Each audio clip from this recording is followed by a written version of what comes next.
Hi friends, welcome to Karthi Gayathri vlogs. இன்றைக்கி நம்ம வீட்டு சமையல் ஸ்பெஷலில் என்ன லஞ்ச் அண்ட் பிரேக்ஃபாஸ்ட்னு சொல்லிட்டு பார்க்கலாமா? வாங்க. ஃபஸ்ட்டு பிரேக்ஃபாஸ்ட் வந்து சூப்பராக குட்டி ஊத்தாப்பம், குட்டியாக ஊத்தாப்பம் தான் சுட்டிருக்கேன். ஆக்சுவலாக எதுக்கு குட்டி ஊத்தாப்பம்னு நீங்கள் கேட்கலாம்.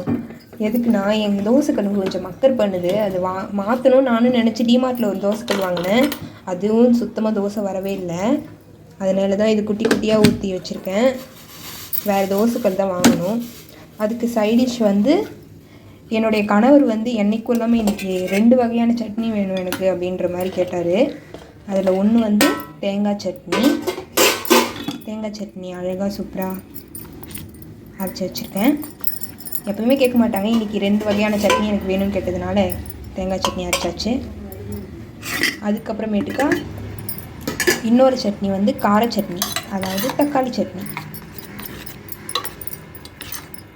சூப்பராக டேஸ்டியான கார சட்னி. எனக்கு தேங்காய் சட்னி விட தக்காளி சட்னி தான் பிடிக்கும். என் ஹஸ்பண்ட் மோஸ்ட்லி இந்த தேங்காய் சட்னி தான் கேட்பாங்க. எனக்கு தேங்காய் சட்னி அந்தளவுக்கு பிடிக்காது. அது ஏன்னு எனக்கு தெரியல. எங்கள் 2 பேரோட டேஸ்ட்டும் டிஃப்ரெண்ட் தான். அதுக்கப்புறமேட்டுக்கா மதியம் லஞ்சுக்கு வந்து சாதம் நான் முன்னாடி சொன்ன மாதிரி எப்போவுமே வடித்து தான் செய்வேன். சாதம் குக்கர்லாம் வச்சு பழக்கமே கிடையாது. வைக்கவும் எனக்கு தெரியாத அளவு, அதனால் நான் வச்சதே கிடையாது. அதுக்கப்புறமேட்டுக்கா இதுக்கு சைடிஷ் வந்து இதுவும் என்னுடைய கணவரோடைய வேண்டுகோளுக்கு இணங்க தான் செஞ்சுருக்கேன். ஆக்சுவலாக என் கணவருக்கும் காரக்குழம்புக்கும் 7ஆம் பொருத்தம். எப்போவுமே காரக்குழம்பு பெருசாக விரும்ப மாட்டாங்க, சாப்பிடுவாங்க, ஆனால் அந்தளவுக்கு அவங்களுக்கு பெருசாக விருப்பமாக இருக்காது. இன்றைக்கி வந்து என்னென்னு தெரியல, ஆனால் இந்த அவரைக்காய் போட்டு காரக்குழம்பு வச்சா மட்டும் அவங்களுக்கு ரொம்ப பிடிக்கும். அதனால் 2 பேர் தான்றதுனால காரக்குழம்புக்கும் சேர்த்துக்கலாமல் தொக்குக்கும் சேர்த்துக்கலாமல் வச்சுருக்கேன். டேஸ்ட்டும் நல்லா இருந்துச்சு, டேஸ்ட் பண்ணி பார்த்தேன் நான். அதுக்கு சைடிஷாக வந்து கேரட் பீன்ஸ் பொரியல், அப்புறம் கொஞ்சம் அவரைக்காய் இருந்துச்சு, அதையும் இது கூட சேர்த்து பொரியல் பண்ணிட்டேன். குழம்புக்கு நிறைய போட்டால் கொஞ்சம் இதுவாகிடுன்றதுனால அவரைக்காய் இது கூட கொஞ்சம் சேர்த்து கேரட் பீன்ஸ் பொரியல் பண்ணிவிட்டேன், தேங்காய்லாம் போட்டு. ஆக்சுவலாக எனக்கு நான் தேங்காய் சாப்பிடக்கூடாதுன்னு சொன்ன மாதிரி எனக்கு ஒரு ஞாபகம். எதுக்கும் இன்னொரு வாட்டி கிளாரிஃபிகேஷன் பண்ணிக்கலாம்ல கொஞ்சமாக போட்டிருக்கேன். தேங்காய் இல்லைன்னா இந்த பொரியல்லாம் நல்லாவே இருக்காதுல்ல, அதனால் தேங்காய் போட்டிருக்கேன். இதுதான் இன்றைக்கி லஞ்ச் மெனு. ஓகே ஃப்ரெண்ட்ஸ், இன்றைக்கி இதுதான் லஞ்ச் அண்ட் பிரேக்ஃபாஸ்ட். சூப்பரான லஞ்ச் அண்ட் பிரேக்ஃபாஸ்ட் இல்லை. ஃபஸ்ட் வந்து இப்போ ஹஸ்பண்டுக்கு வந்து லஞ்ச் பேக் பண்ணிக்கலாம், அதுக்கப்புறமேட்டுக்கா பிரேக்ஃபாஸ்ட் பார்த்துக்கலாம். லஞ்சுக்கு வந்து ஃபஸ்ட்டு ஆக்சுவலாக லஞ்சுக்கு வந்து காரக்குழம்பு. எப்பவுமே என் கணவருக்கு காரக்குழம்புனா கொஞ்சம் கம்மியாக தான் ஊற்றி கொடுக்கணும். அதிகமாக இப்போனா பாக்ஸில் கொஞ்சம் அதிகம் வந்துடும், அதனால கொஞ்சம் கம்மியாகவே ஊற்றி கொடுத்துருவோம். ஆனால் இங்கே 2 பேருன்றதுனால பெருசாக அந்த ஐட்டம்ஸும் சமைக்க முடியாது. ஏன்னா நாங்கள் 2 பேருமே பெருசாக சாப்பிட மாட்டோம், அதனால் வேஸ்ட் ஆகிடும். அதனால் கொஞ்சம் தான் சமைக்கிற மாதிரி இருக்கும். அதுவும் ஒரு சில வாட்டி கடுப்பாக தான் இருக்கும் எனக்கு, ஒரு சில வாட்டி ஓகே அப்படி சொல்லிட்டு ஒரு நாள் இல்லை ஒரு நாள் நம்மளும் நிறைய சாப்பிடுவோம். ஓகே, அடுத்து வந்து பொரியல். ஆனால் பொரியலுமே நிறைய சாப்பிட்டா நல்லது, காயெல்லாம் நிறைய சாப்பிடணும்.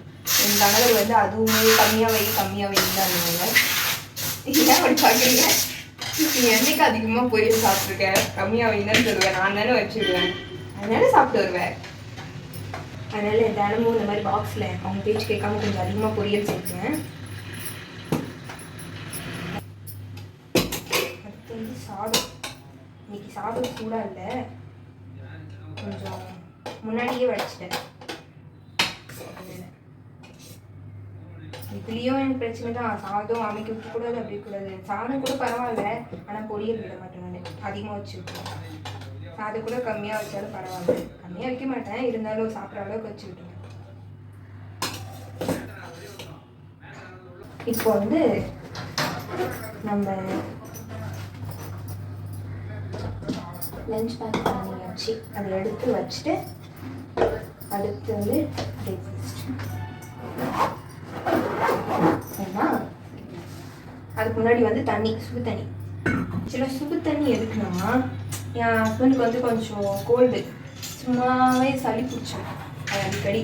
அதனால் மோஸ்ட்லி இந்த மாதிரி சுடு தண்ணி சுட வச்சு குடிப்பாங்க, ஃப்ளாஸ்கில் ஊற்றி வச்சுக்கிட்டு.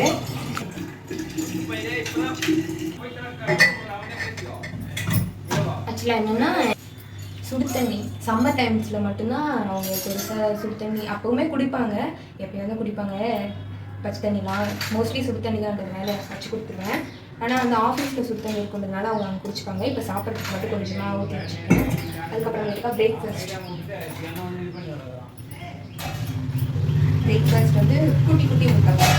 எனக்கு ஆக்சுவலாக இந்த குட்டி குட்டி தோசை குட்டி குட்டி ஊற்றப்பெல்லாம் எனக்கு பிடிக்கும். ஆனால் இப்போ வந்து அதுக்காக செய்யேன். தோசைகள் சரியில்லைன்றதுனால செய்கிற மாதிரி ஆயிடுச்சு. இது கொஞ்சம் பெரிய ஊற்றணும்.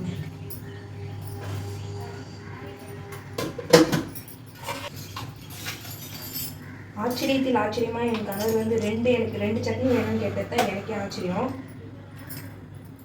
எப்பவுமே கேட்க மாட்டாங்க அப்படின்னா. சரி ஓகே, 2 கிலோ தான் அப்படி சொல்லிட்டு செஞ்சு கொடுத்தாச்சு.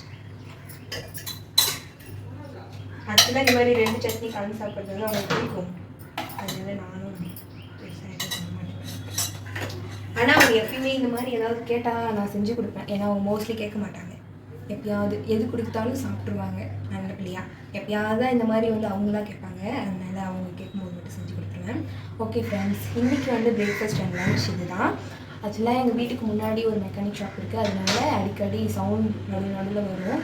சாரி, கொஞ்சம் வாய்ஸ் கேட்கணுன்னா கொஞ்சம் சொல்லுங்கள். ஓகே ஃப்ரெண்ட்ஸ், உங்கள் வீட்டில் நீங்கள் என்ன லன்ச் அண்ட் பிரேக்ஃபாஸ்ட் செஞ்சீங்கன்றத கமெண்ட்டில் சொல்லுங்கள். என்னோடய வீடியோ உங்களுக்கு பிடிச்சிருந்தா லைக் பண்ணுங்கள், கமெண்ட் பண்ணுங்கள், ஷேர் பண்ணுங்கள். முக்கியமாக சப்ஸ்கிரைப் பண்ணிக்கோங்க. டாட்டா பாய்.